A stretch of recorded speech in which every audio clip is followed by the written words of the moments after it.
Hello there, and welcome to the Sleepy Library. Tonight, we are going to explore one of the most beautiful and ancient phenomena in our night sky: meteors.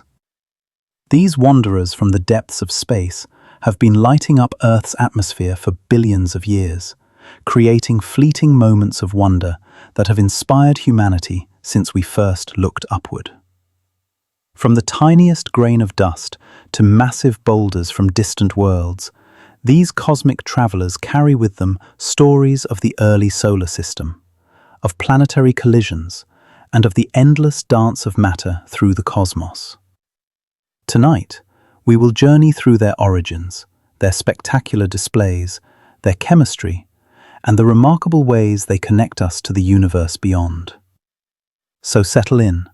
Let your breathing slow, and allow yourself to be carried gently through the realm of shooting stars and celestial visitors. Let us begin. Every day, approximately 25 million meteoroids enter Earth's atmosphere. Most are smaller than a grain of sand. They arrive silently from the void, traveling at speeds that strain imagination, and in an instant of brilliant light, they become part of our world. These tiny travelers contribute roughly 15,000 tons of material to Earth each year, a slow rain of cosmic dust that has been falling continuously since our planet formed. The atmosphere catches them gently or violently, depending on their size and speed, transforming their kinetic energy into light and heat. Most burn completely, leaving only a brief streak across the darkness. But their contribution accumulates atom by atom, enriching our world with elements forged in distant corners of the solar system and beyond. When a meteoroid enters Earth's atmosphere at high speed, friction with air molecules generates tremendous heat. The surface of the meteoroid can reach temperatures exceeding 3,000 degrees Fahrenheit. At these temperatures, the outer layers vaporize rapidly, creating a glowing cloud of ionized gas that we see as a meteor. This process is called ablation, and it happens so quickly that most meteoroids never reach the ground. They simply vanish into light and vapor, their brief existence marking the sky for a second or two before fading into memory. The air around the meteor also heats up, creating shock waves that can sometimes be heard as sonic booms if the meteor is large enough. These waves ripple outward, carrying the energy of collision through the atmosphere in expanding circles of compressed air. Meteoroids come from various sources throughout the solar system. The majority originate in the asteroid belt between Mars and Jupiter, where millions of rocky fragments orbit in a vast ring. These pieces were knocked loose by collisions between larger asteroids, sent tumbling through space until Earth's gravity captures them. Others come from comets, those icy wanderers that sweep through the inner solar system, trailing plumes of gas and dust.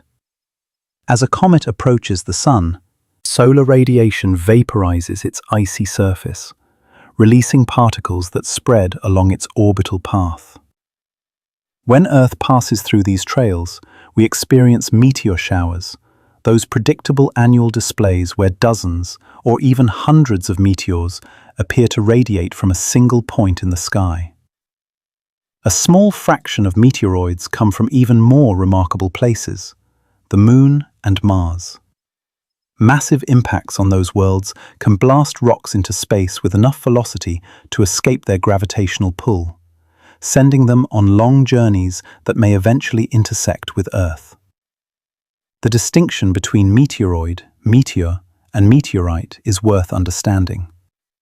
A meteoroid is the object while it travels through space, ranging from dust-sized particles to chunks several meters across. When it enters Earth's atmosphere and begins to glow, it becomes a meteor. If any piece survives the fiery passage and reaches the ground, that remnant is called a meteorite. Most meteoroids become meteors, but never meteorites, consumed entirely in their atmospheric journey. The ones that do survive tend to be larger or composed of particularly dense material like iron-nickel alloys that can withstand the intense heat better than fragile stony compositions. Meteorites are classified into three main types based on their composition. Stony meteorites, or stones, make up the vast majority of falls and are composed primarily of silicate minerals, similar to rocks found on Earth. These can be further divided into chondrites and achondrites.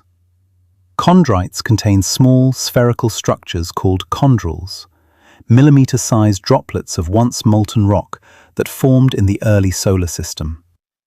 These are among the most primitive materials we can study, essentially unchanged since the solar system's birth 4.6 billion years ago.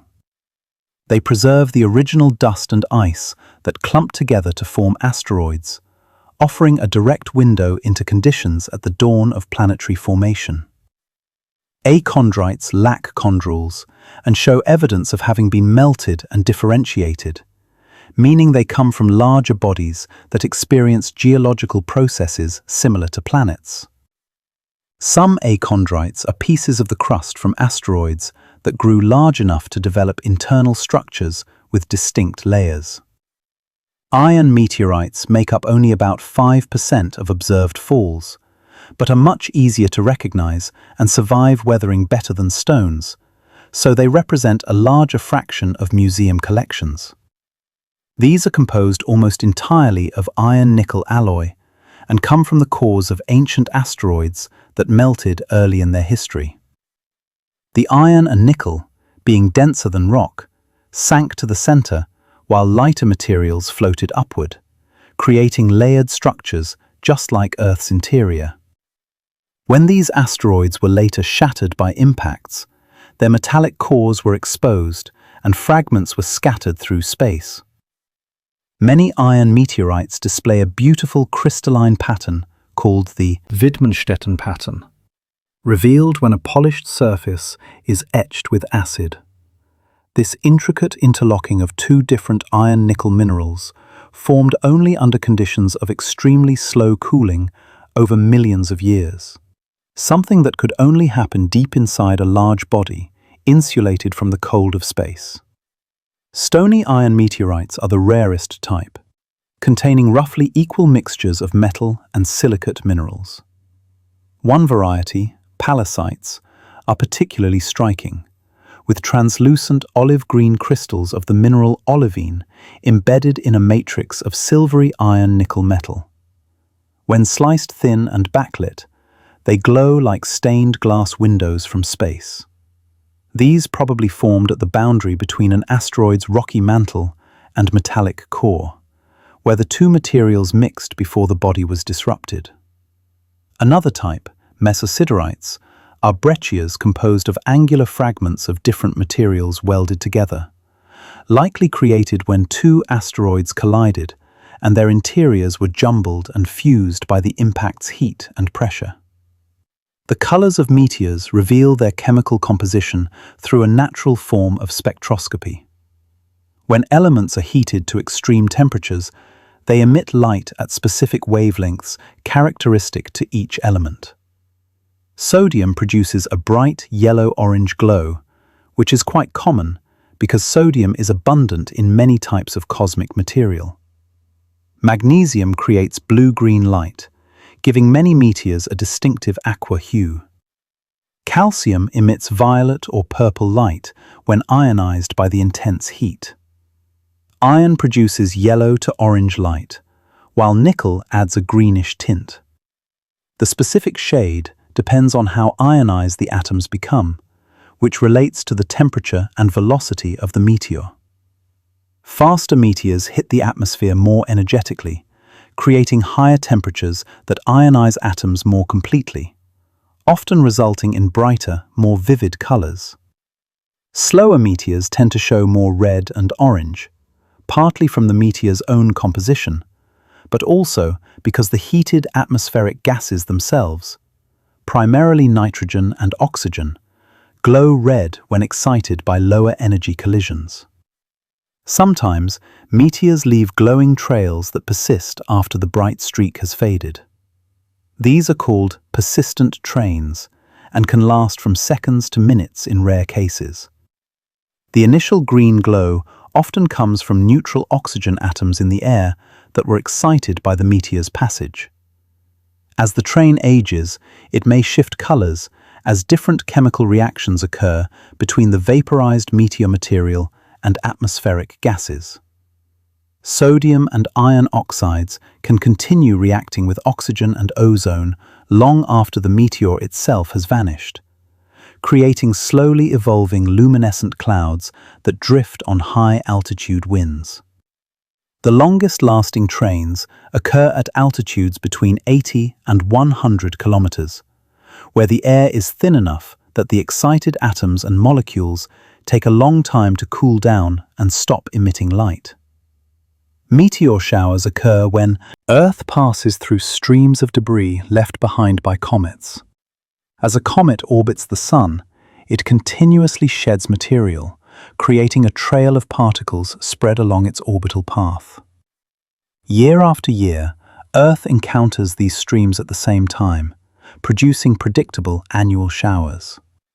The Perseids, one of the most popular meteor showers, peaks around August 12th each year, when Earth crosses the debris trail of comet Swift-Tuttle.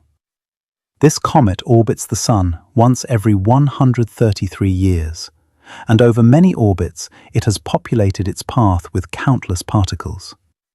At the Perseids peak, observers in dark locations can see 50 to 100 meteors per hour, many leaving colorful trails and bright flashes. The Geminids in mid-December are even more prolific, producing up to 150 meteors per hour under ideal conditions. What makes the Geminids unusual is that their parent object is not a comet, but an asteroid called 3200 Phaethon, which may actually be an extinct comet nucleus stripped of its volatile ices. The radiant point of a meteor shower is the spot in the sky from which all the meteors appear to originate. This is an effect of perspective, like how parallel railroad tracks appear to converge at a distant point. The meteoroids are actually traveling on parallel paths through space, but when we look at them from Earth, their trails seem to radiate outward from a single location. Showers are named after the constellation where their radiant lies. The Leonids radiate from Leo, the Lyrids from Lyra, and so on. The radiant remains fixed against the background stars even as the constellations wheel across the sky through the night, because the meteoroid stream's orientation relative to Earth doesn't change during a single shower. Some meteor showers produce storms rather than typical displays. These rare events occur when Earth passes through a particularly dense clump of debris, causing meteor rates to surge to thousands or even tens of thousands per hour.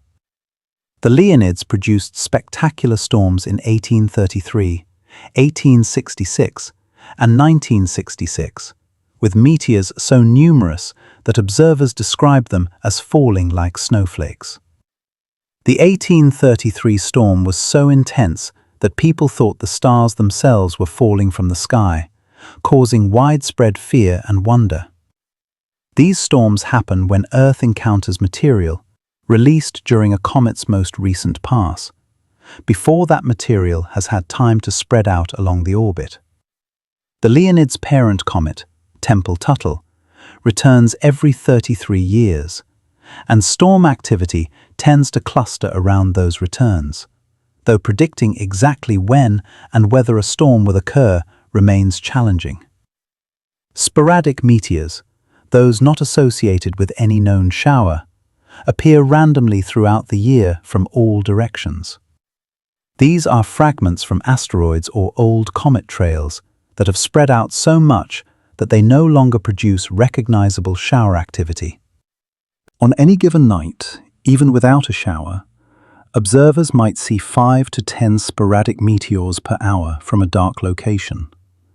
These represent the background population of debris that fills interplanetary space, constantly raining down on Earth and all the other planets.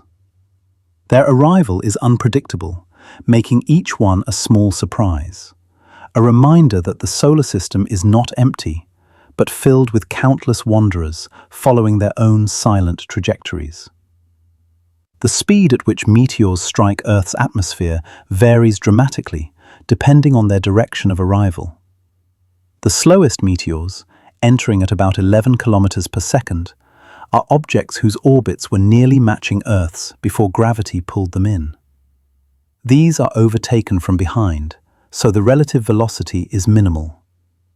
The fastest meteors, traveling up to 72 kilometers per second, meet Earth nearly head-on, combining the planet's orbital speed of 30 kilometers per second with their own velocity in the opposite direction. At these extreme speeds, the kinetic energy is staggering. Even a tiny particle releases enough energy when it collides with atmosphere to create a visible streak. Larger objects, those massive enough to penetrate deep into the atmosphere, can produce spectacular fireballs that briefly outshine Venus or even the Moon. Fireballs are exceptionally bright meteors, defined as being brighter than magnitude -4, which is about as bright as the planet Venus. They're created by meteoroids at least several centimeters in diameter, large enough that they don't vaporize immediately, but continue glowing as they plunge deeper into thicker air. Witnesses often report fireballs fragmenting, breaking into multiple pieces that continue traveling together before each piece burns out at its own rate. The colors can be stunning, with vivid greens, blues, oranges, and reds flashing in rapid succession as different layers of the meteoroid are exposed and vaporized. Some fireballs produce sonic booms heard minutes after the visual display, the sound taking time to travel from the meteor's path to the ground. These atmospheric shock waves can be powerful enough to rattle windows and shake buildings if the fireball passes close overhead. Bolides are even more dramatic, defined as fireballs that explode in the atmosphere. The explosion, called an airburst, occurs when aerodynamic pressure exceeds the meteoroid's structural strength, causing it to fragment suddenly and violently. The result is a bright flash, and often multiple fragments spreading outward in a cone. The energy released can be tremendous, equivalent to conventional explosives measured in tons or kilotons of TNT. Most bolides occur harmlessly at high altitude, but occasionally one explodes low enough and energetically enough to cause damage on the ground. Not from impact, but from the shock wave generated by the explosion. The Chelyabinsk meteor of February 15, 2013, was a dramatic example of a damaging bolide. Early that morning, a meteor roughly 17 to 20 meters in diameter entered the atmosphere over Russia's Ural region, traveling at about 19 kilometers per second. The superheated air around it created a fireball brighter than the sun, visible across a vast area. Dashcams and security cameras captured spectacular footage from multiple angles, showing the blazing trail and the subsequent explosion. At an altitude of about 23 kilometers, the Meteor airburst released energy equivalent to approximately 500 kilotons of TNT, about 30 times the energy of the Hiroshima atomic bomb. The shock wave that followed shattered windows across 6 cities, injuring roughly 1,500 people, mostly from flying glass. The largest recovered fragment, pulled from the bottom of Lake Chebarkul, had a mass of 540 kilograms. Analysis revealed it was an ordinary chondrite, one of the most common types of meteorite, that had experienced multiple collisions during its history in space before its final journey to Earth. The Chelyabinsk event provided scientists with unprecedented data. Because it occurred over a populated area in the age of ubiquitous cameras, Researchers could analyze footage from dozens of locations to calculate the meteor's trajectory, speed, and the exact sequence of fragmentation and explosion. The timing was particularly ironic. Just hours later, a larger asteroid called 2012 DA14 made a close approach to Earth, passing within 27,000 kilometers. The two events were completely unrelated, arriving from different directions with different orbits, but their near-simultaneous occurrence highlighted how much traffic exists in Earth's cosmic neighborhood.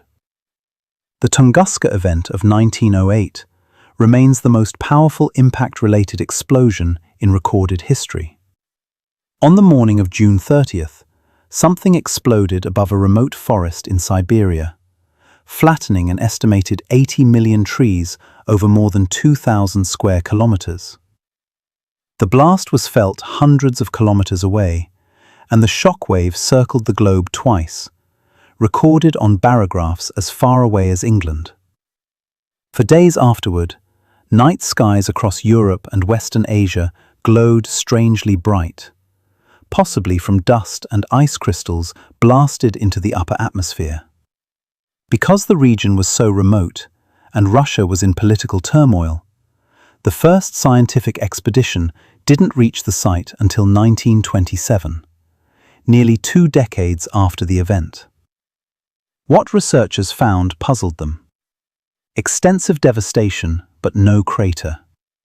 Trees were knocked over radially from a central point, all pointing away like spokes on a wheel, but there was no obvious impact location.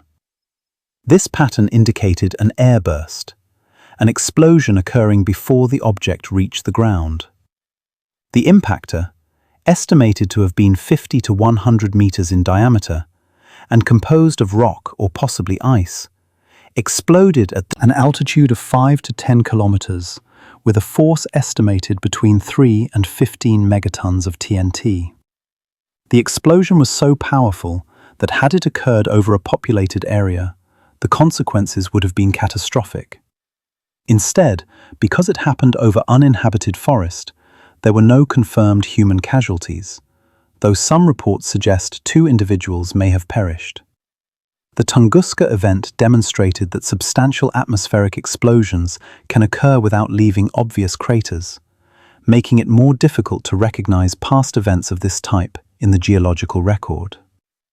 What caused the object to explode rather than impact? Computational models suggest that as the meteoroid penetrated deeper into the atmosphere, rapidly increasing air pressure created immense mechanical stress. The object likely wasn't a single solid chunk, but rather a loosely bound aggregate or a structurally weak fragment that couldn't withstand the aerodynamic forces. At some critical depth, it fragmented catastrophically, and the sudden release of its kinetic energy created the airburst. Most of the material probably vaporized completely in the explosion, with only tiny particles and droplets of melted material reaching the ground, too small and dispersed to be easily recovered. Researchers have proposed various compositions for the Tunguska object, from icy comet material to stony asteroid fragments, to even exotic possibilities like antimatter or miniature black holes, though the latter have no scientific support. The most widely accepted explanation is that it was a stony asteroid, possibly similar in composition to common chondrites, that simply didn't survive the atmospheric passage intact. Recent analysis of peat bog samples from the impact area has found microscopic particles containing minerals and isotopic signatures consistent with an extraterrestrial origin, lending support to the Meteor hypothesis, though debate continues about details. Antarctica is the world's premier meteorite hunting ground, hosting the largest concentration of recovered meteorites on Earth. More than 45,000 meteorites have been collected from the Antarctic ice since systematic searches began in the 1970s. The continent offers unique advantages for meteorite recovery. Its surface is almost entirely ice and snow, providing a white background against which dark meteorites stand out dramatically. The lack of terrestrial rocks means that essentially any rock found on the ice must have fallen from the sky. Even better, the ice itself acts as a concentrating mechanism. As ancient snowfall is compressed into glacial ice and flows slowly toward the ocean, it sometimes encounters mountain ranges that block its progress. The ice accumulates against these barriers, and strong winds ablate the surface, removing ice layers and exposing meteorites that fell centuries or millennia ago. These blue ice areas, where surface ablation has removed the white snow cover, reveal older, compressed ice, become collection zones where hundreds or thousands of meteorites can accumulate over time. The Antarctic Search for Meteorites program, known as ANSMET, is a collaboration between NASA, the National Science Foundation, and the Smithsonian Institution.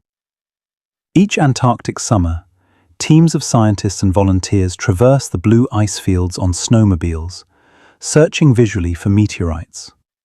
When they spot a specimen, they document its location with GPS, photograph it in place, and collect it using sterile tools, sealing it in a Teflon bag to prevent contamination. The meteorites are kept frozen throughout their journey to laboratories in the United States, where they're studied, classified, and eventually made available to researchers worldwide. One remarkable find from Antarctica is Alan Hill's 84001, a meteorite from Mars that became famous in 1996, when scientists announced they had found structures resembling fossilized bacteria within it. This sparked intense debate about the possibility of ancient Martian life, though the scientific community eventually concluded that the features could be explained by non-biological processes. Regardless of the life question, Alan Hill's 84001 remains scientifically valuable. One of the oldest known Martian meteorites, at 4.1 billion years, formed when Mars had liquid water on its surface and perhaps a thicker atmosphere. We know certain meteorites come from Mars because they contain tiny pockets of trapped gas that match the composition of the Martian atmosphere measured by spacecraft. The Martian atmosphere is very distinctive, with specific ratios of carbon dioxide, nitrogen, and noble gases that differ from Earth, the Moon, or any other potential source. The presence of this gas in meteorites is virtually proof of Martian origin. Similarly, lunar meteorites can be identified by comparing their mineral composition and texture to samples brought back by the Apollo missions. These meteorites were blasted off their parent worlds by massive asteroid impacts, ejected with enough velocity to escape the body's gravity, and eventually, after spending millions of years wandering through space, fell to Earth. It's humbling to hold a piece of Mars or the Moon, knowing that it made that incredible journey naturally, without any spacecraft carrying it. Most meteorites are ancient, dating back to the solar system's formation 4.6 billion years ago. Radiometric dating, using the decay of radioactive isotopes, allows scientists to determine when the minerals in a meteorite crystallized. The oldest components found in meteorites are calcium-aluminum-rich inclusions, or CAIs, small irregular grains formed in the hottest regions of the early solar nebula. These date to 4.567 billion years ago and represent the very first solid materials to condense from the cloud of gas and dust that would become the solar system.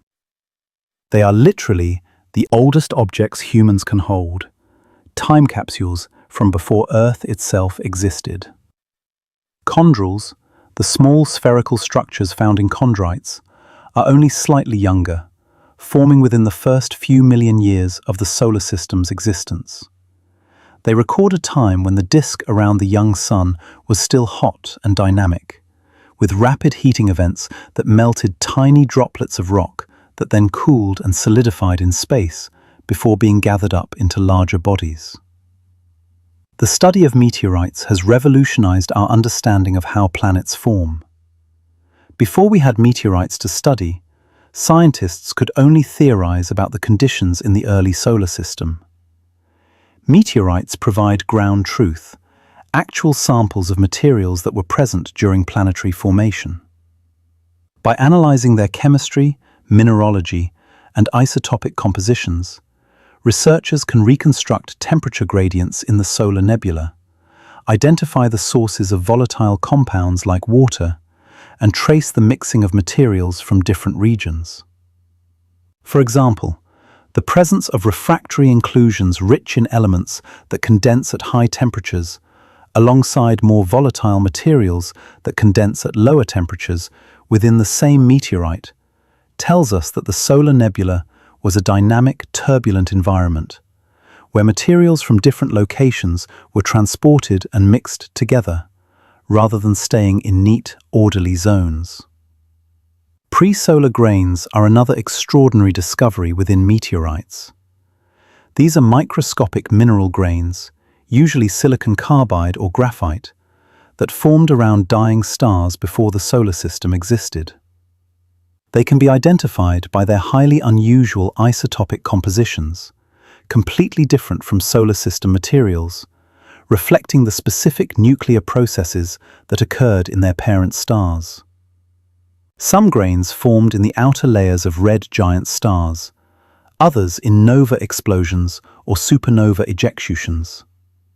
They survived the destruction of their parent stars, drifted through interstellar space for millions or billions of years, were incorporated into the molecular cloud that collapsed to form the Sun, and became trapped in asteroids that formed from that cloud.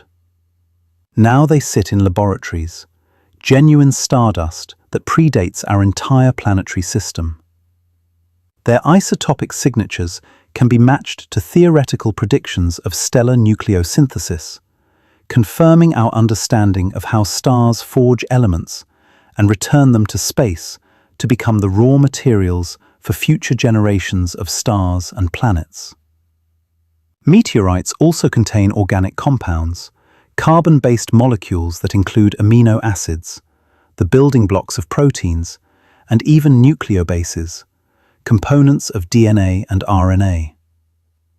These organics are not biological in origin, but were synthesized through chemical reactions in space, in asteroid interiors, or in the solar nebula. Their presence in meteorites that fell to early Earth has led to the hypothesis that some of life's starting materials may have been delivered from space. Early Earth was heavily bombarded by asteroids and comets, and this bombardment would have delivered vast quantities of organic compounds along with water. While we don't know if these extraterrestrial organics played a role in the origin of life, their abundance and diversity demonstrate that the chemistry needed for life is widespread throughout the universe, not unique to Earth. The rate at which Earth is struck by meteorites of different sizes follows a predictable pattern. Small particles arrive constantly, contributing that 15,000 tons of material per year.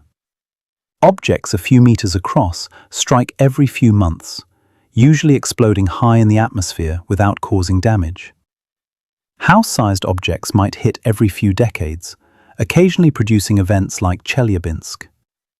Larger impactors, capable of creating craters and causing regional devastation, arrive every few centuries or millennia. The frequency drops exponentially with size. The larger the object, the less often it hits. But the consequences also scale up dramatically. An object a kilometer across, striking Earth every few 100,000 years on average, would cause global environmental effects, throwing enough dust into the atmosphere to cool the planet and disrupt agriculture worldwide. Such an impact would be a civilization-threatening event.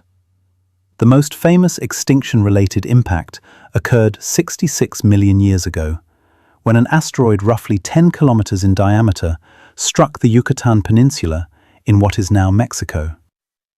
The Chicxulub impact, named after the town near the crater's center, released energy equivalent to billions of nuclear weapons. The immediate effects were catastrophic.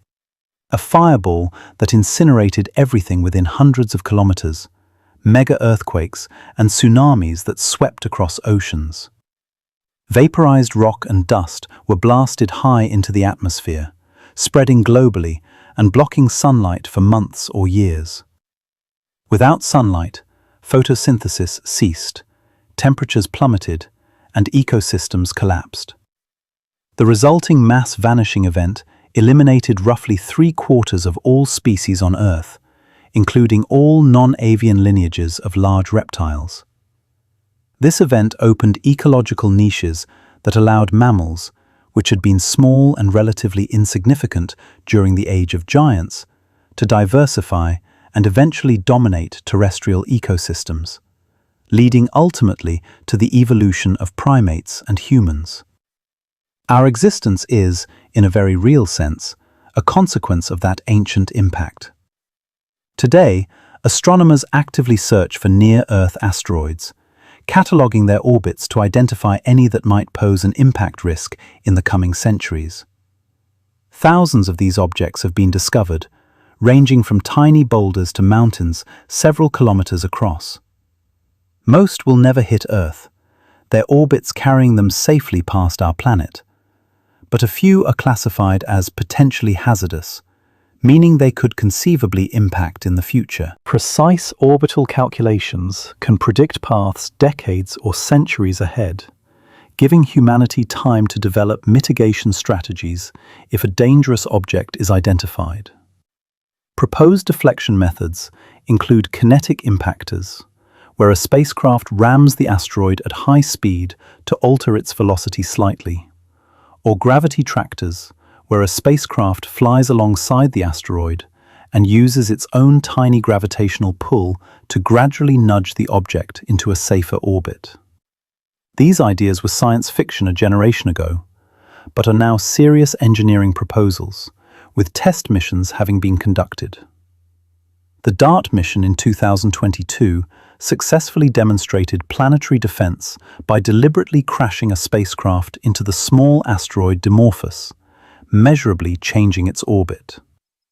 Meteor observation has a long history. Ancient cultures incorporated meteors into their mythologies, often viewing them as omens or messages from the gods. The term meteor comes from the Greek word meteoros, meaning high in the air, and was used by Aristotle to describe atmospheric phenomena, including what we now recognize as shooting stars. For centuries, scholars debated whether meteors originated in the atmosphere or came from space. The notion that rocks could fall from the sky was widely dismissed as superstition, even as evidence accumulated in the form of stones found immediately after bright fireballs. It wasn't until the early 1800s that the scientific community formally accepted that meteorites were of extraterrestrial origin. The fall of thousands of stones at L'Aigle, France, in 1803, witnessed by many credible observers and investigated by the French Academy of Sciences, finally settled the debate.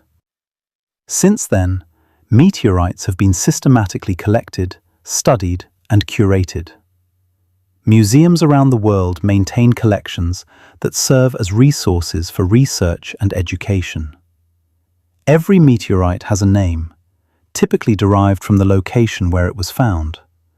The Hoba meteorite, discovered in Namibia in 1920, is the largest single meteorite ever found, an iron mass weighing approximately 66 tons. It's so large that it has never been moved from where it fell, resting now in a small nature preserve where visitors can touch a piece of extraterrestrial metal. Other famous meteorites include the Allende meteorite, a carbonaceous chondrite that fell in Mexico in 1969, providing an abundant supply of pristine material for study, and the Murchison meteorite, another carbonaceous chondrite from Australia, famous for its rich inventory of organic compounds. The business of meteorite collecting and trading has grown substantially. While scientifically important specimens are typically acquired by institutions, many meteorites end up in private collections. hunters scour deserts, dry lakes, and other favorable terrain, searching for stones that look out of place. Some meteorites command high prices, particularly rare types or those with interesting histories. Lunar and Martian meteorites are especially valuable due to their scarcity and origin. The marketplace helps make meteorites available for study and display, though it also raises concerns about significant specimens disappearing into private hands where they can't be studied. There's an ongoing tension between the desire to preserve meteorites for science and the property rights of landowners and finders. When a fresh meteorite falls, its surface develops a fusion crust, a thin layer of melted and resolidified material created during its fiery passage through the atmosphere. This crust is typically black or dark brown, often with a smooth or slightly textured appearance. Underneath, the interior reveals the true composition: pale grey for ordinary chondrites, with tiny flecks of metal visible in broken surfaces. Darker, almost black for carbonaceous chondrites, sometimes with white calcium-aluminium inclusions standing out. Brilliant silvery metal for ions, or mixed textures and colors for other types. Over time, weathering erodes the fusion crust and alters the surface. Iron meteorites rust, turning brown and eventually flaking apart if left exposed. Stony meteorites weather more slowly, but still deteriorate, especially in humid climates. Antarctic and desert meteorites, protected from rain and often buried in ice or sand, can preserve their original characteristics for tens of thousands of years, while a meteorite lying in a temperate forest might become unrecognizable in decades. Identifying a meteorite requires careful observation. Most rocks that people believe are meteorites turn out to be terrestrial. Certain characteristics suggest extraterrestrial origin. Unusual density, especially if the rock is much heavier than its size suggests. Presence of a fusion crust on freshly fallen specimens. And for stony meteorites, tiny flecks of metal visible on broken surfaces. Iron meteorites, when cut and etched, may reveal the Widmanstätten pattern.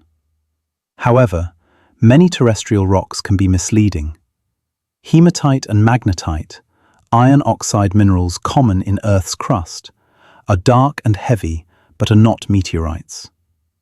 Slag from industrial processes can superficially resemble meteorites.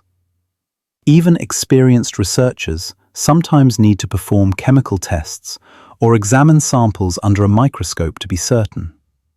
Micrometeorites are dust-sized particles that settle gently to Earth's surface, too small to create visible meteors. These represent the vast majority of extraterrestrial material that reaches the surface, adding up to much more mass annually than larger meteorites. They can be collected from places where terrestrial dust is minimal, such as Antarctic ice, ocean sediments, or rooftop gutters. Under a microscope, they reveal a diversity of structures and compositions, some retaining delicate textures that would be destroyed in larger objects that experience more intense heating. Cosmic dust contributes not only mass, but also delivers specific isotopes and compounds that can be traced in sedimentary records, allowing scientists to study variations in the influx rate over millions of years, which in turn relates to events like the breakup of asteroids or changes in comet activity. Noctilucent clouds, the highest clouds in Earth's atmosphere, may owe their existence partly to meteoric smoke. These silvery blue clouds form at altitudes around 85 kilometers in the mesosphere, where they catch sunlight long after sunset from below the horizon, glowing eerily in the twilight. They're composed of ice crystals, but the crystals need nucleation sites, tiny particles around which water vapor can condense. Meteoric smoke, the microscopic particles left behind by vaporized meteoroids, provides these nucleation sites. As water vapor diffuses upward from lower atmospheric layers and encounters these particles in the frigid upper atmosphere, ice crystals form, creating the delicate, luminous clouds. The connection between meteors and noctilucent clouds illustrates how even tiny amounts of extraterrestrial material can influence Earth's atmospheric phenomena. The Leonids meteor shower has a fascinating history of storms and droughts. Because its parent comet, Tempel-Tuttle, has an orbital period of 33 years, the density of debris along its path varies. When Earth encounters the freshest material, recently shed from the comet, meteor rates explode into storms. In November 1833, observers across North America witnessed tens of thousands of meteors per hour, an event so spectacular it was recorded in newspapers, paintings, and personal journals. Many people thought the world was ending. Similar storms occurred in 1866 and 1966, following the comet's periodic returns. In contrast, when Earth passes through older, more dispersed parts of the trail, the Leonids produce only modest displays of 10 to 20 meteors per hour. This variability makes the Leonids unpredictable, with some years offering minimal activity and others, albeit rarely, presenting once-in-a-lifetime storms that fill the entire sky with streaking lights. The Quadrantids, peaking in early January, are another strong meteor shower, capable of producing up to 120 meteors per hour at their brief peak. What makes them unusual is their extremely short maximum, lasting only a few hours. Miss that window, and the rates drop off quickly. Their parent body is asteroid 2003 EH1, thought to be an extinct comet nucleus, a dead remnant that has exhausted its volatile materials after countless passages near the Sun. The narrow peak suggests that the debris trail is quite compact, not yet spread out along a broader section of the orbit. Over time, gravitational perturbations and solar radiation will gradually disperse the particles, and eventually the Quadrantids may become a less impressive but more prolonged shower. The Orionids, occurring in late October, are generated by Halley's Comet, one of the most famous comets in history. Halley returns to the inner solar system every 75 to 76 years, most recently in 1986, and won't return again until 2061. But its debris trail remains, and Earth intersects it twice each year, producing the Orionids in October and the Eta Aquariids in May. These showers demonstrate that a single comet can spawn multiple meteor displays depending on Earth's orbital geometry. The meteors themselves are typically fast, traveling at 66 kilometers per second, and often leave persistent trains, glowing trails that linger as excited atmospheric molecules slowly release their energy. The Geminids stand out not only for their high rates and bright meteors, but also for their unusual parent object, 3,200 Phaethon. This asteroid follows a highly elliptical orbit that brings it closer to the Sun than any other named asteroid, within just 21 million kilometers, less than half Mercury's average distance. At such proximity, surface temperatures exceed 700 degrees Celsius, hot enough to drive off volatile compounds and cause thermal fracturing. Researchers believe Phaethon may be a rocky remnant of a comet that has lost most of its ice, or possibly an asteroid that sheds dust through thermal processes rather than ice sublimation. The Geminids' steady intensification over the past century suggests that Phaethon continues to release material, potentially through thermal cracking or even small-scale explosive events as pockets of trapped volatiles suddenly vent. The shower peaks around December 14th, conveniently falling during long winter nights in the Northern Hemisphere, making it accessible to observers who don't mind the cold. Some meteor showers have become weaker or disappeared entirely as their parent bodies evolved or as Earth's orbit shifted relative to the debris streams. The Andromedids were once a prominent shower in the mid-1800s, producing impressive displays visible even in cities. They originated from Biela's comet, which was observed to split into two fragments during an 1845 passage. The comet was never seen again after 1852, presumed to have disintegrated completely. For a few decades, the Andromedids remained strong as Earth continued passing through the comet's remnant trail. But gradually, the debris dispersed and the shower faded. Today, the Andromedids produce only a handful of meteors per hour, a ghost of their former glory. A reminder that meteor showers are not eternal, but evolve over time as their source material spreads, decays, and eventually becomes too diffuse to produce noticeable activity. Daylight meteor showers occur when Earth passes through debris trails during daytime hours.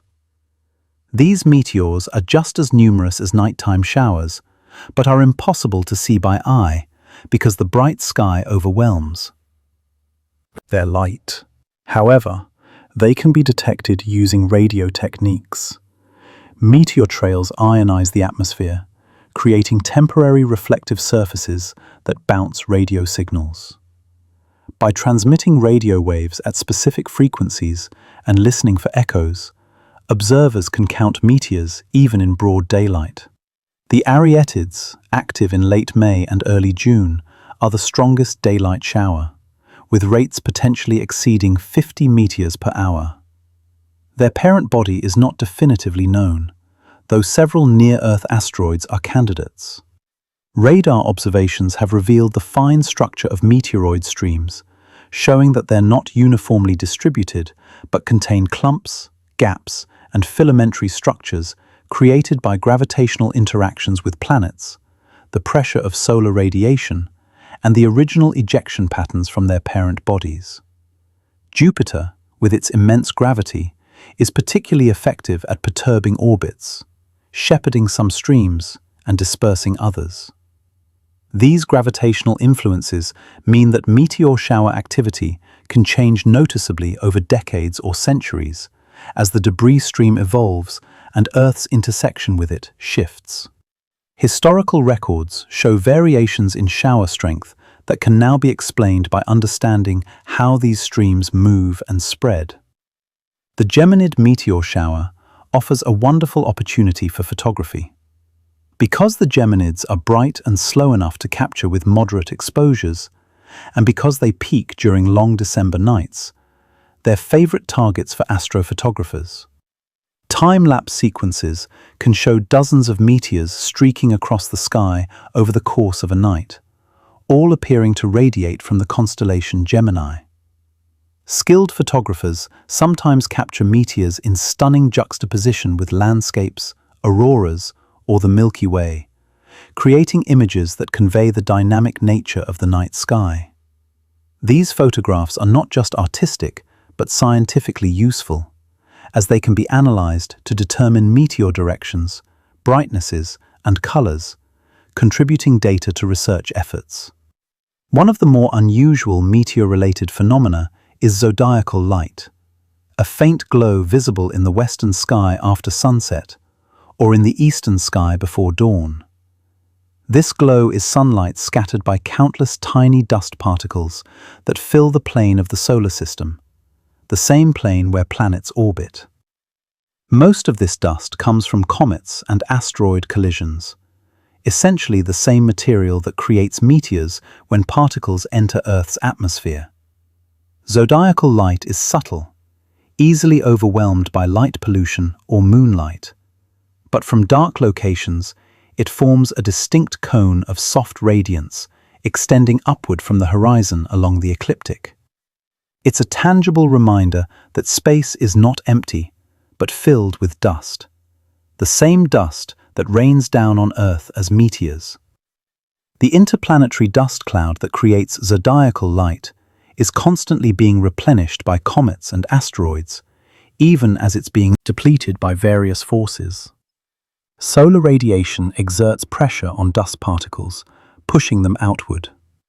The Poynting-Robertson effect, a subtle consequence of relativity and momentum transfer, causes particles to gradually spiral inward toward the Sun.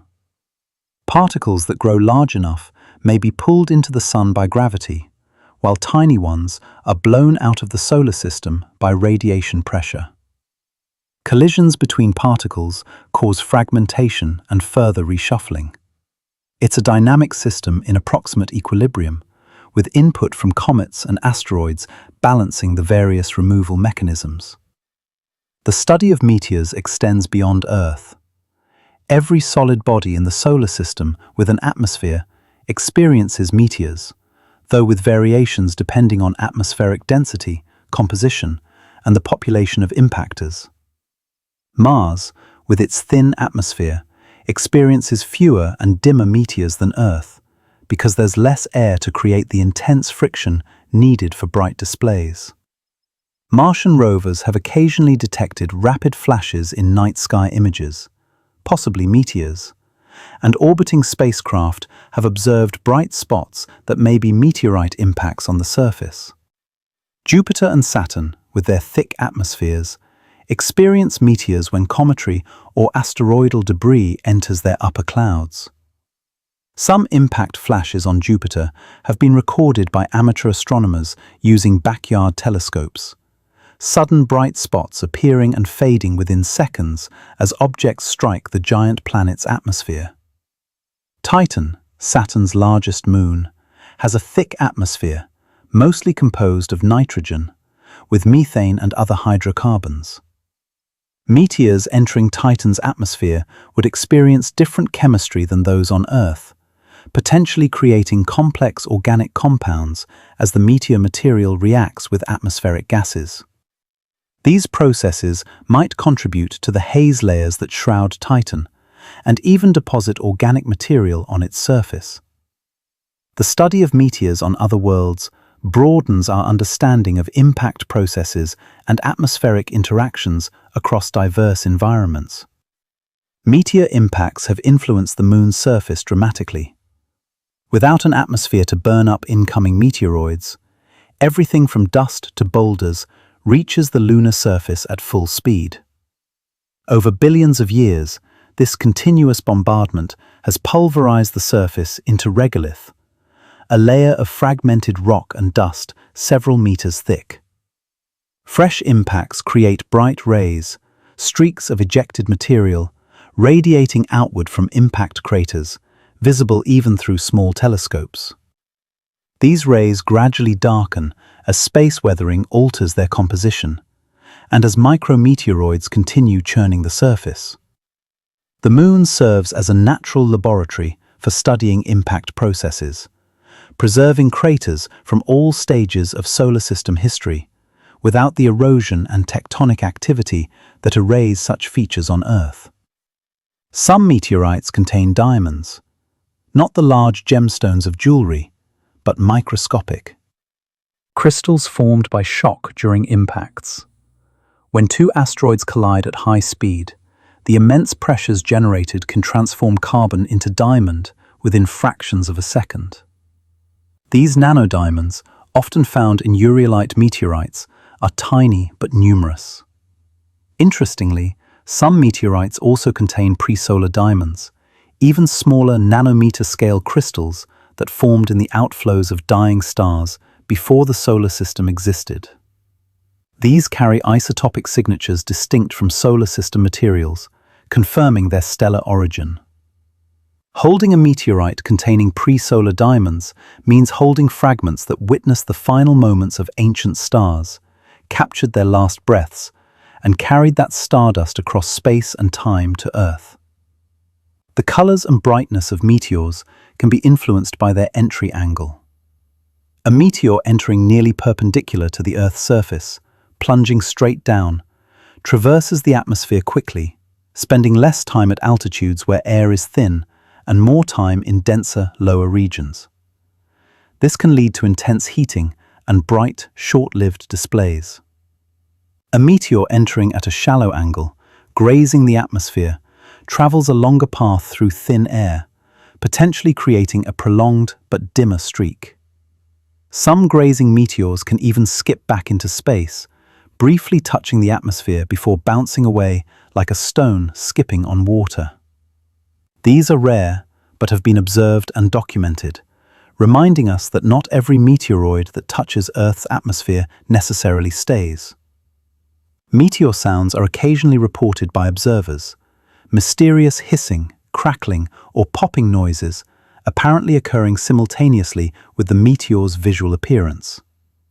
This is puzzling because sound should take minutes to travel from the meteor's high-altitude path to the ground, yet witnesses insist the sounds are simultaneous.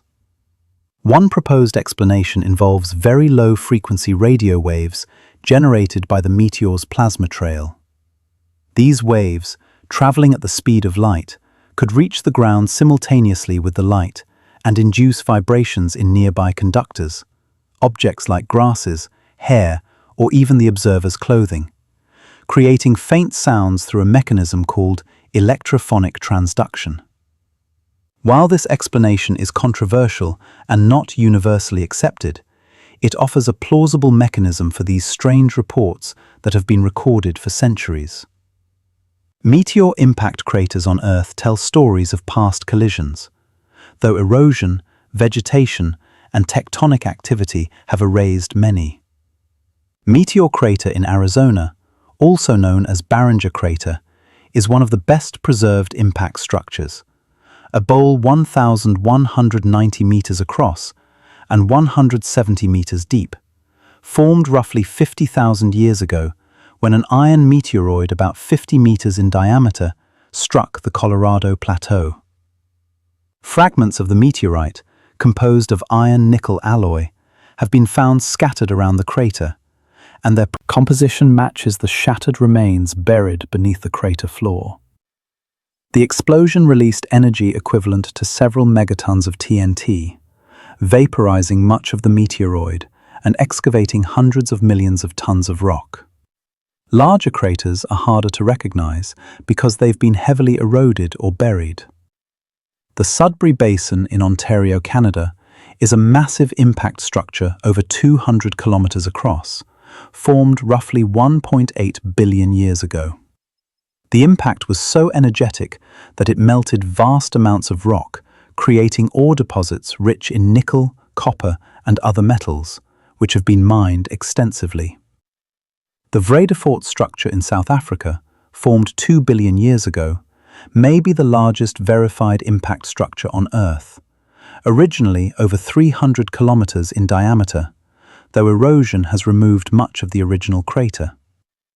These ancient scars demonstrate that Earth has been struck by truly massive objects throughout its history, events that would have had profound effects on the planet's surface and atmosphere. Impact craters are not unique to Earth. The Moon, Mercury, and many other airless bodies are covered with craters of all sizes, each recording an individual collision. Crater counting is a technique used to estimate the age of planetary surfaces. Older surfaces have more craters because they've been exposed to impacts for longer periods, while younger surfaces, recently resurfaced by volcanic activity or tectonic processes, have fewer craters. By comparing crater densities on different regions and calibrating against surfaces whose ages are known from return samples, planetary scientists can build chronologies for worlds we've never visited directly. Some meteorites are paired, fragments from the same fall that were found in different locations. On the Moon, or in deserts where meteorites can be widely scattered by the explosion during entry or by subsequent wind and water transport, individual fragments from one event might be discovered years or decades apart by different people. By comparing their mineralogy, texture, and cosmic ray exposure ages, researchers can sometimes determine that separate meteorites were once part of the same original object. This is particularly common among Antarctic meteorites, where thousands of samples have been collected from relatively small areas, increasing the likelihood that multiple fragments from a single fall will be recovered. Tektites are glassy objects found in several regions of Earth's surface, formed not by meteors themselves, but by impacts. When a large meteoroid strikes, the tremendous heat and pressure melts surface rock, spraying molten droplets through the atmosphere. These droplets cool and solidify during flight, falling back to Earth as centimeter-sized glassy blobs with smooth, sometimes aerodynamically sculpted surfaces. Tektites are found in strewn fields, scattered across thousands of square kilometers downwind from the impact site. Australasian strewn field, the youngest and largest, covers much of Southeast Asia and Australia, with tektites dated to about 790,000 years ago. Despite extensive searching, the parent crater for this strewn field has never been conclusively identified, possibly because it's buried beneath ice in Antarctica or submerged beneath the ocean. Moldavites are a particularly beautiful type of tektite from Central Europe, associated with the Ries impact structure in Germany. These bottle-green glassy objects, sometimes faceted by natural etching processes, have been prized as gemstones and talismans for centuries. Their extraterrestrial connection was debated for decades before their impact origin was confirmed. Tektites contain no cosmic material themselves, being entirely terrestrial rock that was melted and splashed by the impact.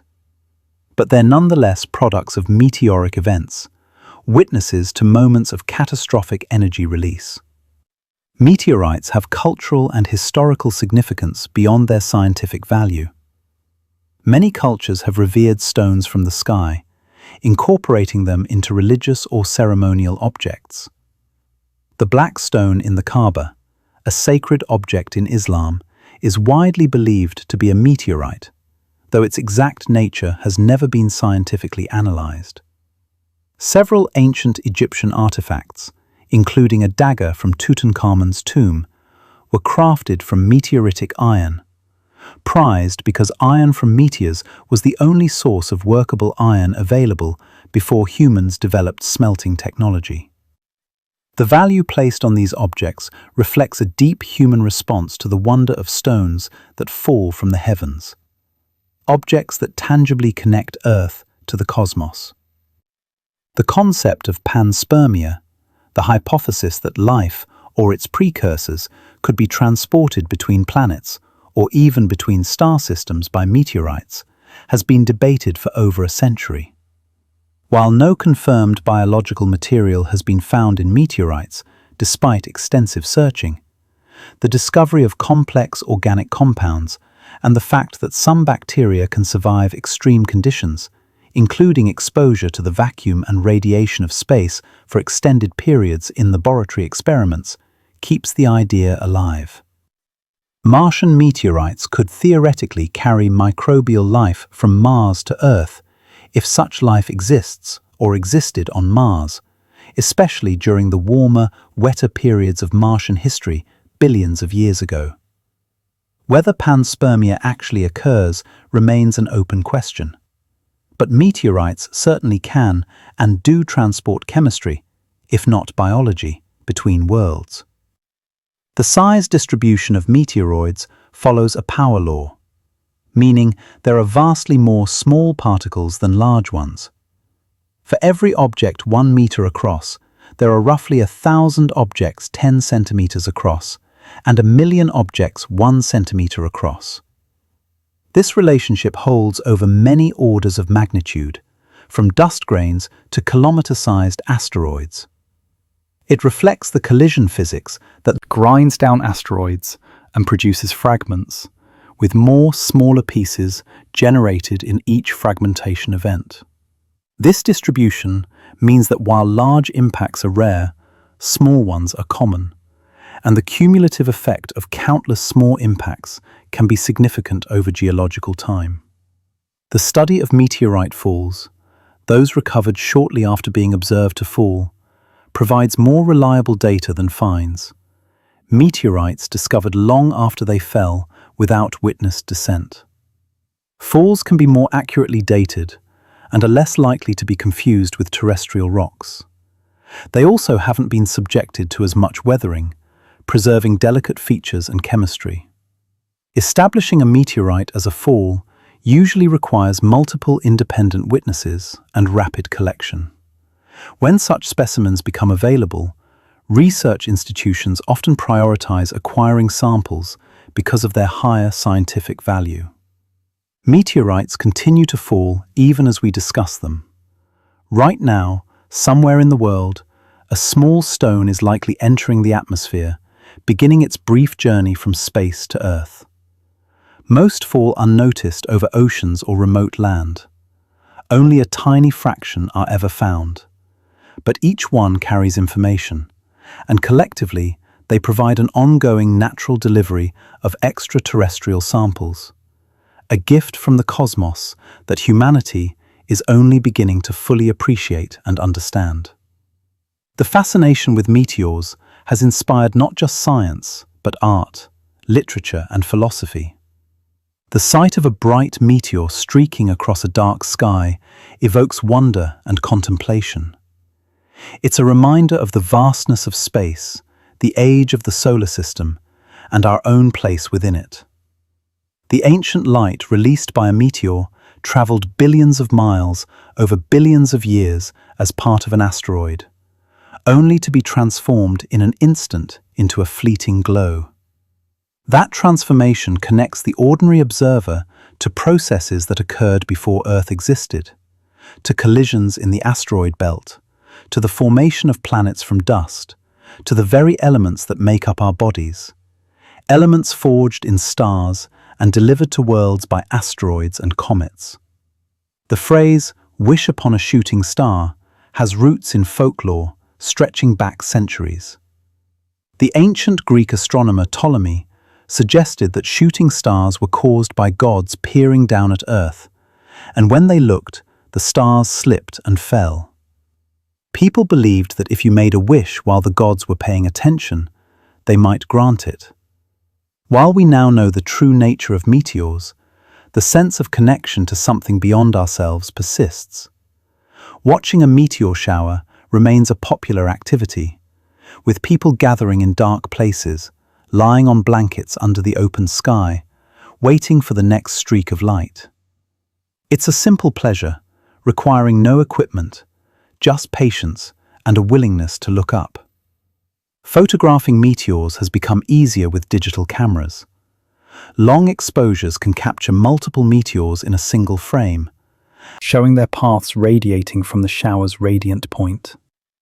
Some photographers create composite images showing dozens of meteors from an entire night, illustrating the scale of a major shower. These images are not just beautiful, but scientifically useful. By measuring meteor trails on photographs taken from multiple locations, researchers can triangulate the meteors' paths through the atmosphere, determining their altitude, speed, and trajectory, which in turn provides information about the parent meteoroid stream's orbit and evolution. Spectroscopic observations of meteors, analyzing the light they emit to identify specific emission lines corresponding to elements, has advanced significantly with modern instruments. Networks of automated cameras equipped with diffraction gratings can photograph meteors while simultaneously recording their spectra, providing detailed chemical information about individual meteoroids. These data help classify meteors by type, even though the meteoroid itself burns up completely, essentially performing non-destructive analysis on objects that are being destroyed. Such studies reveal the diversity of compositions among meteoroids and help link meteor showers to specific parent bodies based on matching spectral characteristics. All-sky meteor cameras, arrays of fisheye lens cameras pointed in different directions to cover the entire sky, can detect meteors 24 hours a day from multiple locations. By comparing detections from cameras at different sites, researchers can determine the precise trajectory of meteors through the atmosphere and calculate the original orbit the meteoroid followed before encountering Earth. This allows for the recovery of meteorites, by predicting where fragments may have landed. Several significant falls have been recovered this way, including the Przebram meteorite in Czechoslovakia in 1959, the first meteorite whose orbit was precisely calculated, confirming its origin in the asteroid belt.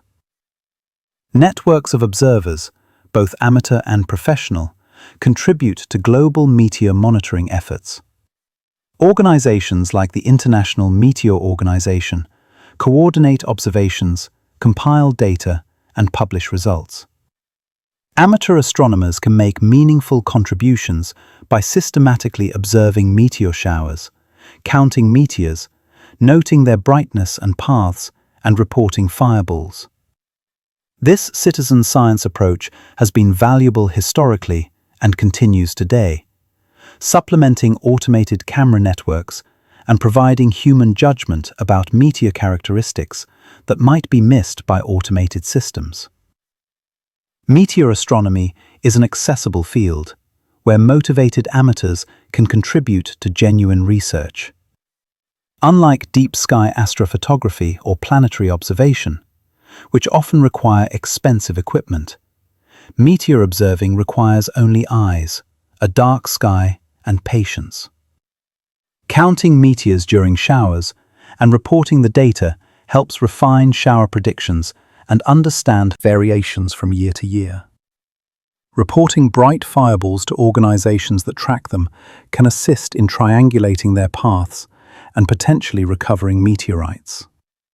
This democratization of observation means that the study of meteors benefits from thousands of eyes watching the sky, a distributed network of observers that no single institution could replicate. The sound of an exceptionally bright fireball can sometimes reach observers on the ground as a sonic boom, arriving minutes after the visual display. This delay, caused by the finite speed of sound, allows observers to estimate the meteor's distance based on how long after the flash they hear the boom.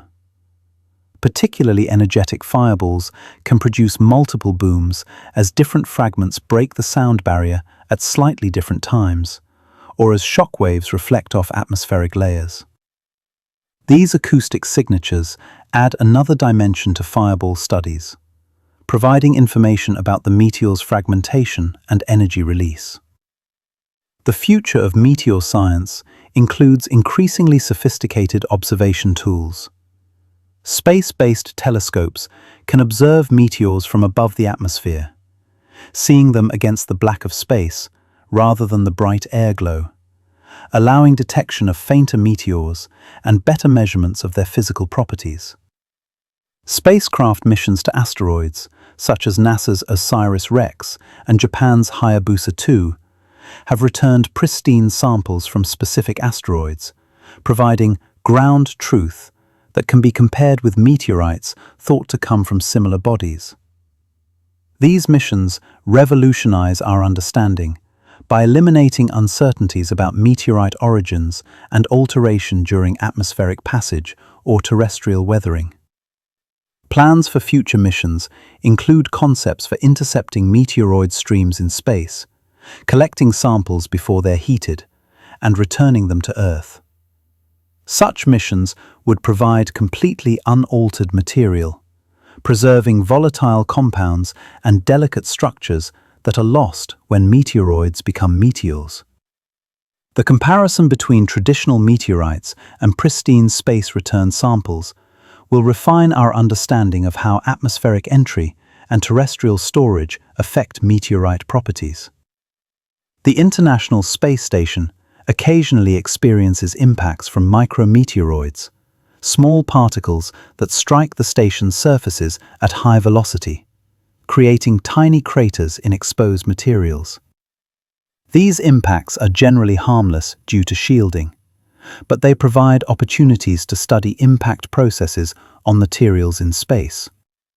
Retrieved panels brought back to Earth for analysis show countless microcraters, each one recording a collision with a particle typically less than a millimeter across.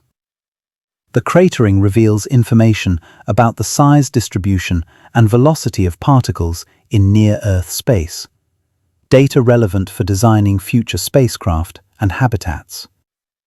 Meteoroids pose a hazard to spacecraft and satellites. Even small particles can cause damage due to their extreme velocities. Larger debris from defunct satellites and rocket stages adds to the hazard in near-Earth space, creating a growing cloud of artificial meteoroids. Space agencies track larger debris to avoid collisions and design spacecraft with shielding to withstand impacts from smaller, untracked particles. The Whipple shield, a multi-layered protection system, uses spacing and multiple barriers to vaporize or fragment incoming particles, distributing the energy across a larger area and preventing penetration of critical structures. As space becomes more crowded, managing both natural meteoroids and artificial debris becomes increasingly important. The beauty of meteors lies not just in their visual spectacle, but in their meaning. Each streak represents an object that formed billions of years ago, orbited the Sun for eons, and finally met Earth in a moment of intense transformation. That moment connects us to deep time, to processes that shaped the solar system, to the materials from which planets, including Earth, were built. Meteors are messages written in light, delivered across space, and decoded by anyone who looks up at the right moment. They remind us that the universe is dynamic, that matter moves and changes, that worlds interact across vast distances, and that we are part of this grand cosmic story. Meteorites in museums allow millions of people to encounter extraterrestrial material directly. Touching a meteorite is a profound experience. Knowing your hand rests on something that journeyed through space, possibly for billions of years, before arriving at Earth. The weight, texture, and appearance communicate their otherness, even as they demonstrate that the universe is made of ordinary matter, the same elements that compose our bodies and our world. This tangibility makes the cosmos real in a way that images and descriptions cannot. Educational programs often use meteorites to engage students with planetary science. Holding a piece of Mars or seeing chondrules under a microscope brings abstract concepts to life. Meteorites are tangible evidence that the solar system is a dynamic place, that its history can be studied through physical samples, and that science is a process of discovery driven by curiosity about natural phenomena. The stories meteorites tell of asteroid collisions, ancient chemistry, and the delivery of water and organics to Earth captivate imaginations and inspire future scientists. The night sky filled with meteors during a strong shower is a sight that stays with observers for a lifetime. Lying on the ground, gazing upward, watching streak after streak, each one unique, appearing unpredictably from different parts of the sky, yet all tracing back to the radiant, creates a visceral sense of motion and connection. The Earth beneath you is plowing through a cloud of ancient debris at 30 kilometers per second, and you're watching the result. The solar system reveals itself not as static, but alive with motion, filled with matter that interacts, collides, and transforms. The relationship between meteor velocity and atmospheric heating follows precise physical laws. When a meteoroid enters the atmosphere, its kinetic energy must be dissipated somehow. Most of this energy goes into heating and compressing the air in front of the meteoroid, creating a shock wave. The meteoroid itself is heated primarily by this compressed, superheated air, rather than by direct friction against air molecules. This distinction matters because it explains why different speeds produce different ablation patterns. A meteoroid entering at 20 kilometers per second experiences moderate heating, enough to vaporize its surface, but potentially allowing a significant fraction to survive to the ground if it's large and dense enough. One entering at 70 kilometers per second encounters far more intense heating, creating temperatures that can vaporize even refractory materials like iron almost instantly. The ablation process creates a characteristic droplet shape, with the front rounded and smoothed by melting, while the back remains more irregular. These shapes, called regmaglypts or thumbprints, are preserved in the fusion crust and are often used to orient the meteorite, determining which end faced forward during flight. The patterns of flow in the molten surface can reveal rotation or tumbling, with spiral patterns indicating the meteoroid spun as it descended. Some meteorites show multiple orientations, suggesting they fragmented during flight, and different pieces had different attitudes as they fell. The terminal velocity of meteorites, the speed they reach after the initial intense heating phase has ended, and they're falling through the lower atmosphere like ordinary rocks, is typically only a few hundred meters per second or less. This is slow enough that they arrive cool to the touch, despite having been glowing hot just seconds earlier at higher altitudes. Witnesses who have retrieved meteorites immediately after landing often report that the stones are barely warm or even cold, protected by their fusion crust and by the brief time of their fall through dense air. This contradicts the common belief that freshly fallen meteorites are scorching hot. The interior remains at the temperature of space, near absolute zero, while only the thin outer shell experienced high temperatures, and that heat radiates away quickly in the final seconds of descent.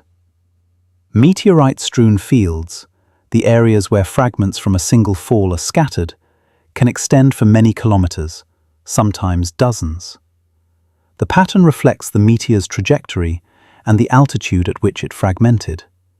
Larger, denser pieces carry more momentum and travel farther downrange, landing at the far end of the strewn field, while smaller, lighter fragments are slowed more quickly by air resistance and fall nearer to the beginning.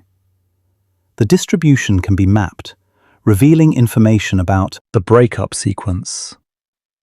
In well-studied falls, with many recovered fragments, researchers can reconstruct the original meteoroid's structure, identifying which pieces were adjacent in the original object based on matching textures, shock features, and orientations.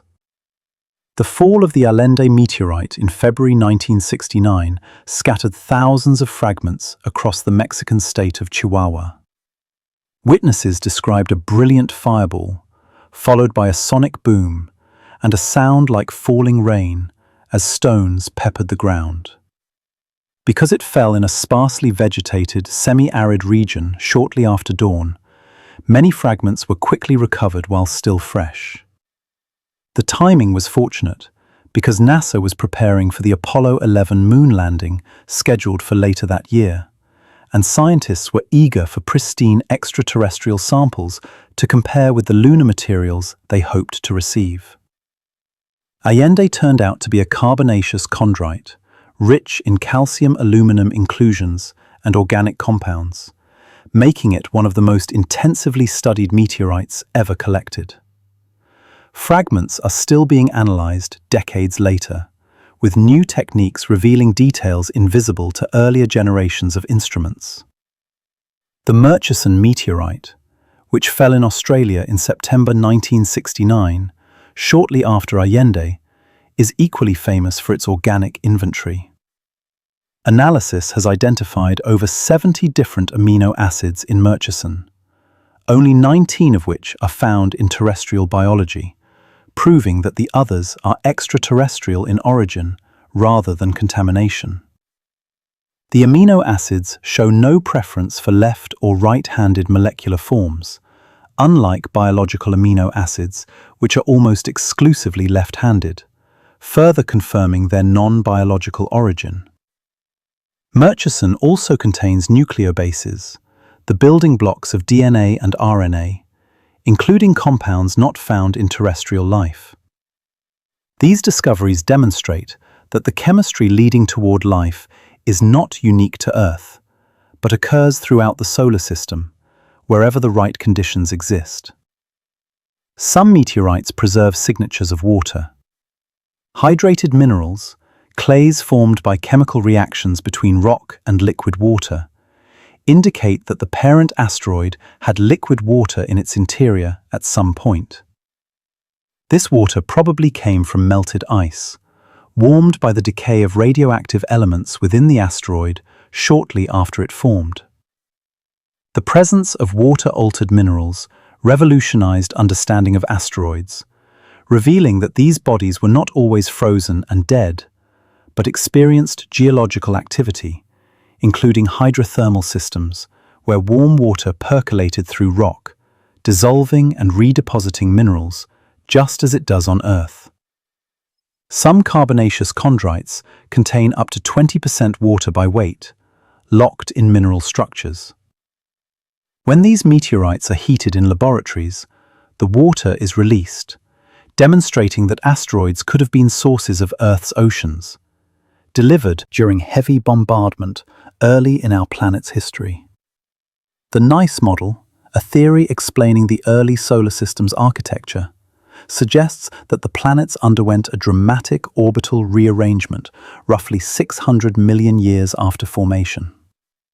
Jupiter and Saturn, initially in different orbits, crossed a resonance that destabilized the outer solar system, scattering icy bodies inward and outward. This upheaval may have triggered the Late Heavy Bombardment, a period of intense impacts that pummeled the inner solar system, including Earth and Moon, between 4.1 and 3.8 billion years ago. The lunar surface preserves evidence of this bombardment in the clustering of impact ages for large basins. If the NICE model is correct, much of Earth's water and organic material may have arrived during this violent episode, delivered by countless asteroids and comets, shaken loose from stable orbits and sent careening through the inner system.